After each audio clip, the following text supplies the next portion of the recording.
be fixing this broken exhaust hanger. I'm going to spray the hangers with some WD-40 to lubricate it. I picked up this aftermarket exhaust hanger from Amazon. First I'm going to put this U-piece behind and over the exhaust pipe.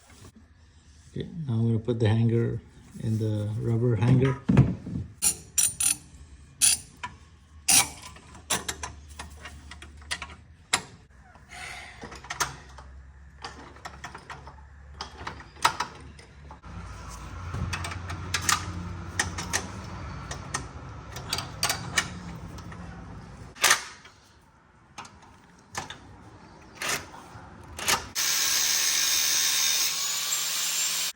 So I cut off the excess stud and now the exhaust is nice and firm.